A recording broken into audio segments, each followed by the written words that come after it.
దుష్కర్మలు, నరకయాతనలు. నారాయణ మహర్షి, కర్మభేదాలు ఎన్ని విధాలు, ఏ కర్మలకు ఏ నరకం లభిస్తుంది, ఇవి కూడా దయచేసి తెలియజెప్పు. నారద, ఇవి తెలుసుకోవడం అందరికీ అన్ని విధాలా మంచిది. ఆలకించు. పరదారాపహరణం చేసిన వారు తామిశ్ర నరకంలో యాతన పడతారు. అక్కడ యమభటులు దండ తాడన సంతర్జనాదులను బహుకరిస్తారు. మూర్ఛావివసుడైన విడిచిపెట్టరు. భర్తలను వంచిన స్త్రీలు అందతామిశ్రానికి పోతారు. అక్కడి యాతన వర్ణనాతీతం. కన్ను పొడుచుకున్నా ఏమీ కనిపించదు, మతిపోతుంది. మొదల నరికిన చెట్టులా కూలబడిపోతారు.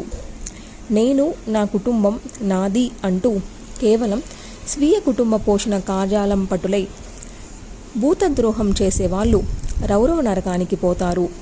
భూలోకంలో తాను ఏ ఏ ప్రాణుల్ని హింసించాడో ఆ ప్రాణులు అన్నీ రురువులుగా మారి ఈ నరకంలో దారుణంగా హింసిస్తాయి. రురువు సర్పం కంటే క్రూరమైన జంతువు అని పెద్దలు చెబుతున్నారు. వీటిలో పచ్చి మాంసాన్ని తినే రురువులు కూడా ఉన్నాయి. అవి మహారౌరవంలో ఉంటాయి. పశుపక్షి గణాలను హింసించిన క్రూరులు కుమ్మిపాక నరకంలో పడతారు. అక్కడ సలసలలాడుతున్న నూనె తొట్టుల్లో ఈ పాపాత్ములు నివసించవలసి వస్తుంది. తాను హింసిన జంతువుకి శరీరం మీద ఎన్ని రోమాలున్నాయో అన్ని వేల సంవత్సరాలు ఇతడు ఆ నూనె తొట్టెల్లో వెలగవలసి వస్తుంది. పితృ, విప్ర, బ్రాహ్మణ ధిక్కారం చేసిన, ధర్మం తప్పి సంచరించిన వాడు అగ్ని సూర్య తేజస్సులతో మహాగ్నికుండంలాగా బగబగలాడే కాలసూత్ర నరకంలో పడతాడు. తీవ్రమైన ఆకలి దప్పికలతో లోపల బయట దహింపబడతాడు. తనకు నిర్దిష్టమైన వేద మార్గాన్ని అనారోగ్యాది కారణాలు ఏమీ లేకుండానే విడిచిపెట్టేసి పాషాండులలో కలిసిపోయిన వారిని యమభటులు అసిపత్రవనం అనే నరకంలో పడేస్తారు. కొరడాలతో బాదుతారు. లబోదిబోమని అటూ ఇటూ పరుగులు తీస్తుంటే అన్ని వైపుల నుంచి అసిపత్రాలు శరీరాన్ని చీరుస్తూ ఉంటాయి. అప్పటి పాషాండ ఫలం బాగా అనుభవంలోకి వస్తుంది. అన్యాయంగా అక్రమంగా పరులను శిక్షించిన పరిపాలకుడు, ద్విజులను శారీరకంగా శిక్షించిన ప్రభువు సూకరముఖమనే నరకంలో పడతాడు. అక్కడ అతడి శరీరాన్ని చెరుకు గడలా విప్పి చేసేస్తుంటే ఆర్తనాదాలు చేస్తూ మాంసపు ముద్ద అయిపోతాడు. పరమేశ్వరాకాంతికంగా జీవితాన్ని గడిపేవారికి వ్యధను కలిగించిన వాడు అందకూప నరకంలో పడతాడు. అక్కడ క్రూరముగ, పశు, పక్షి, సరీసృప, మసక, యూక, ముత్కన, మక్షిక, దందసూకాలతో కటక చీకటిలో హింసల పాలవుతాడు. కుళ్ళిపోయిన శరీరంతో జంతువులా నేల మీద పాకుతాడు, పొర్లాడతాడు. పంచయజ్ఞాలు చేసి బలిప్రదానం చేయక, అతిథులకు పెట్టక అంతా తానే భుజించేవాడు కృమి భోజన నరకంలో పడతాడు. 1,00,000 యోజన విస్తీర్ణమైన కృమికుండంలో తాను ఒక క్రిమిగా మారి మలభక్షకుడవుతాడు. అప్రత్త ప్రహుతాదుడు కూడా ఈ నరకానికే చేరుతాడు.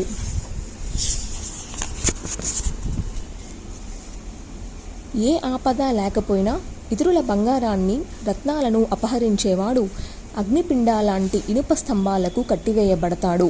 ఇది తప్తమూర్తి నరకం. పరకాంతులను బలత్కరించిన పురుషుడికి వలవేసిన వనిత ఇద్దరూ నరకానికి పోతారు. అక్కడ యమభటులు తమిచీ దెబ్బలు వేస్తూ వజ్రకంటక సంయుక్తమైన ఇనప స్తంభాలను కౌగిలించుకునేట్టు చేస్తారు. వావి వరసలు తప్పి సంచరించే పాపాత్ముడితో ఇలాగే వజ్రకంటక సంయుక్తమైన శాల్మలీ తరువును బలవంతంగా అధిరోహింపజేస్తారు. రాజోజ్జులు పాషాండులై ధర్మసేతువును భంగపరిస్తే వైతరినిలో పడతారు. అది యమలోకమనే దుర్గానికి పరీక. మలమూత్రాలు, చీము, నెత్తురులతో నిండి ఉంటుంది.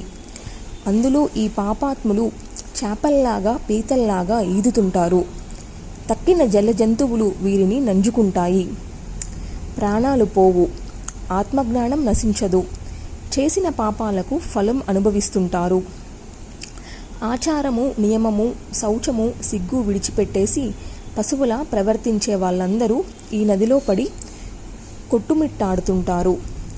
అదే తింటూ అదే తాగుతూ మునకలు వేస్తుంటారు. కుక్కలను, గాడిదలను పెంచుతూ జంతువులను వేటాడడానికి వెంపరలాడే ద్విజులను యమభటులు బాణాలతో కొట్టి వేటాడతారు. దంభాచారులై దంభయజ్ఞాలు చేస్తూ పశు విసనం చేసే దొంగలు వైశస నరకానికి పోతారు. అక్కడ యమభటులు కలగాతాలను దండిగా చెవిచూస్తారు. మదమోహితుడై ధర్మపత్నితో రేతకపానం చేయించిన ద్విజమూర్ఖుణ్ణి యమకింకరులు వీర్యకుండలంలో పడదోసి రేతకపానం చేయిస్తారు. దొంగలను, ఇళ్లకు పొలాలకు నిప్పు పెట్టే వాళ్లను, మనుషులకు జంతువులకు విషం పెట్టే వాళ్లను, గ్రామాలను బాటసారులను దోచుకునే వాళ్లను, ప్రజలను దోచుకునే రాజులను, రాజోద్యోగులను యమభటులు శ్వానకాదనమనే నరకానికి తీసుకుపోతారు. అక్కడ 20కి పైగా మహాద్భుతమైన సారమేయాలు అనగా కుక్కలు ఉంటాయి. వాటికి వీరిని ఆహారంగా పడివేస్తారు. ఇది మరొక మహాదారుణమైన నరకం. ఇంకా అవీచి మొదలైన నరకాలున్నాయి. వాటిని గురించి కూడా చెబుతాను, ఆలకించు.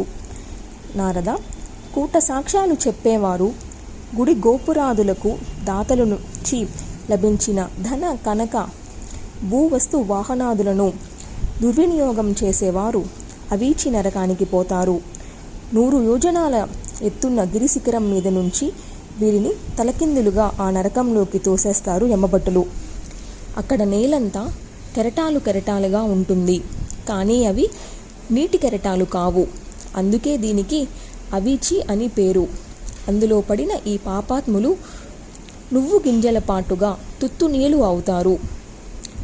బ్రాహ్మణ, క్షత్రియ, వైశ్యులలో స్త్రీలు కానీ పురుషులు కానీ తెలిసి కానీ తెలియక కానీ సురాపానం చేస్తే వారు నిరయానికి పోతారు. అక్కడ యమభటులు ఇనుములు సలసలా కరిగించి బలవంతంగా తాగిస్తారు. వర్ణాశ్రమ ధర్మాలను పాటించే వారిని గౌరవించని అధములు క్షారకర్దమ నరకానికి పోతారు. నరమేధాది ఘోర యజ్ఞాలను చేసిన వారు యమలోకంలో పడే యాతనలు వర్ణనాతీతం. తలతలలాడే కత్తులతో యమభటులు వీరిని నివులునా చీలుస్తారు, రక్తం తాగిస్తారు, నృత్యం చేయిస్తారు. చిన్న చిన్న పురుగులను, తూనీగలను, పిట్టలను దారాలు కట్టి ఆడించి హింసించే వారిని యమభటులు శూలాలకు గూల్చి వేధిస్తారు. ఇనప ముక్కల గ్రద్దలతో పొడిపిస్తారు. ఏ రకంగా ఎవరు ఏ జీవహింస చేసినా దానికి తగిన రీతిలో దందుసూక నరకంలో శిక్ష అనుభవిస్తారు. జంతువులను, పక్షులను పట్టి బంధించే వారిని యమభటులు అలాగే చీకటి కొట్టల్లో వేసి పొగపెట్టి శిక్షిస్తారు. ఇంటికి వచ్చిన అతిథుల్ని పాపదృష్టులతో చూసే బ్రాహ్మణ గృహస్థుల కన్నులను నరకంలో యమభటులు కాకులతో, గ్రద్దలతో పొడిపిస్తారు. ధనవంతుడయ్యుండి అన్నింటికీ లెక్కలు చూసుకునే లోబులు సూచీముఖ నరకంలో అనుభవించే వేదనలు చాలా దారుణంగా ఉంటాయి. సర్వాంగాలలోనూ సూదులు గుచ్చి యమభటులు వేధిస్తారు. ఇటువంటి విత్త నరకాలు యమలోకంలో శతాధికంగా ఉన్నాయి. పాపాలు చేయించేది ధనమే కనుక ధనవంతుల నరకాలే అధికం. నేను చెప్పినవే కాదు, చెప్పని యాతనా భూములు ఇంకా చాలా ఉన్నాయి.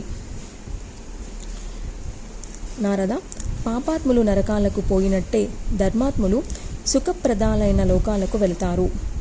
మహాముని, సారాంశంగా ఒక్క మాట చెబుతాను, ఆలకించు.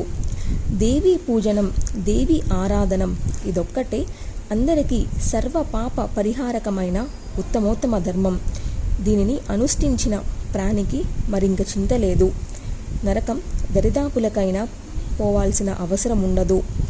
సంసార సాగరం నుంచి ఉద్ధరించగలిగినది శ్రీమన్మహాదేవి మాత్రమే. నారాయణ మహర్షి, సారాంశం గ్రహించాను. ఇంతకీ నువ్వన్న దేవ్యారాధన రూపమైన ఆ ధర్మం ఎటువంటిది? ఎలా ఆరాధిస్తే ప్రసన్నురాలు అవుతుంది?